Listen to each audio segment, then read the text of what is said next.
Welcome to the most compelling show you can ever find, where we look at very salient issue plaguing the African continent. And today we'll be focusing on the West African region, where Niger is at the topic of discourse after the aftermath of the military incursion is what we'll be looking at on today's edition. And we've got one of Africa's finest veteran journalists in the studio to help us look at this issue concerning Niger Republic. We have as our guest Dr. Ali Abdullahi, who is a veteran journalist and also a media consultant, to help us look at this very sensitive issue regarding Niger Republic, the aftermath of the coup in that country, which occurred in July, which led to the ouster of President Mohamed Bazoum.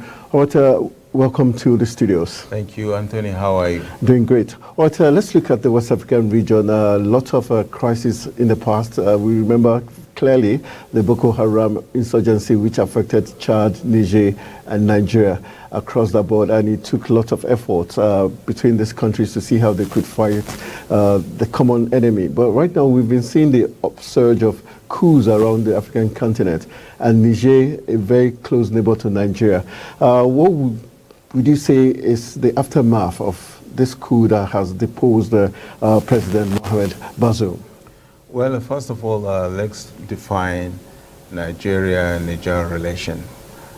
Niger and Nigeria are intertwined. You know, they have the same heritage. You find in Niger there are many Nigerians, as well as you have them here. And then also Niger is bordering Nigeria from the south, and then to the east is Chad, and then northeast to Libya. The coup actually is a setback to democracy, because the times of military interregnum, has been thing of the past. So having that coup was really, really a setback in terms of democracy in the continent of Africa. But well, you remember... Who do we blame for this incessant coups we've been seeing? Remember recently the Chief of Defense Staff, Christopher Musa, did raise a very important issue when he said good governance is one of the issues that could help, reduce unrest in any country. And if the West African countries had good governance, would we be seeing this? Because, for instance, when these coups started happening around Africa, what the Cameroonian president did was to reshuffle his cabinet rather than give good governance to the people. Who do we blame? Is it the West African countries that are not giving good governance? Well, good governance is relative. I will take it to another level. It's leadership. When there is good leadership, then coup could not occur. However, sometimes there is greed, and there is also obsession to power. Like, for instance, let me give an example with Nigeria. Our first coup in 1966, it wasn't because of bad governance. It's pretty much more of a personal thing. And the democracy was killed. A lot of prominent Nigerians were killed and what have you. But that was in the past. However, coup, wherever it is like robbery. I mean, you truncate everything. You send people away who are elected. And it's not recognized. See what I'm saying? Okay, so let's look at, because now we're looking at the aftermath. How would you describe the sufferings of Nigerians? Because reports reaching us tells us for a bag of rice which was sold for 12,500 CFAs before now, it's sold for 16,500 CFAs. Children are unable to return back to school. Civil servants are not being paid. Long queues at the banks. Nigeria has cut 70% of the electricity supply to Niger. Yeah, the situation is very dicey, and because the military are not accepted in the international community. You remember after the coup, everybody was nervous because war was imminent. There are discussion invading Niger and what have you, but thank God that has not happened. I think diplomacy take precedence. Nigeria sent delegation in which to convince the military people to actually restore democracy. Well, it didn't work.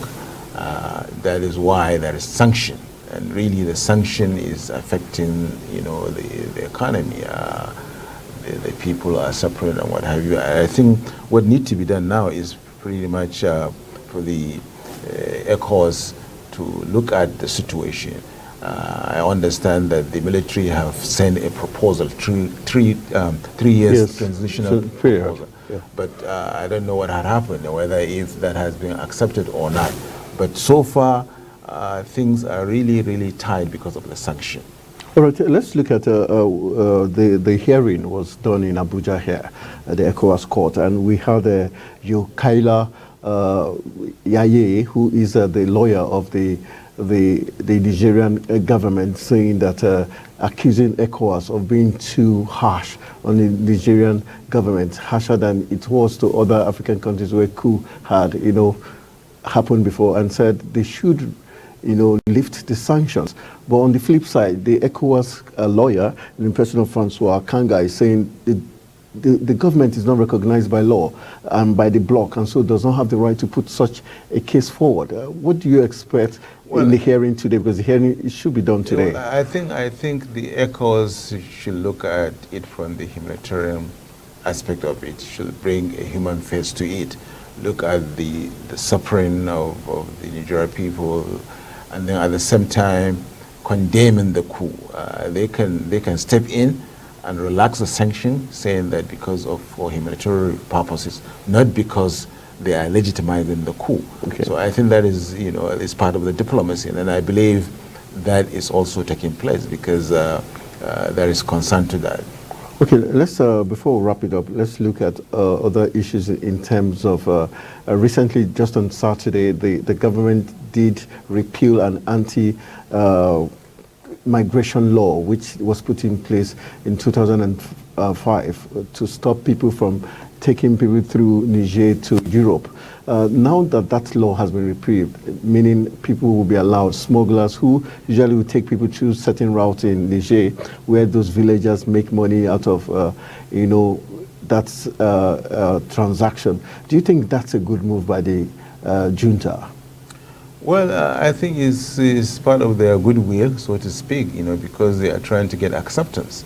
But by the way, even ECOWAS, if you are a member country of ECOWAS, if you are a citizen from one ECOWAS member country to another, you don't even require a visa. It's a free movement, So I think it's a good gesture on their, for their own political, if you will, gains. Okay, let's wrap it up. The courts today should be ruling on the matter. What is the expectations from the ECOWAS courts today, especially when ECOWAS already saying the government is not recognized, and also for Nigeria, who should be a big brother to Niger? Do you see Nigeria trying to give Niger a soft landing, especially with the president being, ECOWAS president being from Nigeria?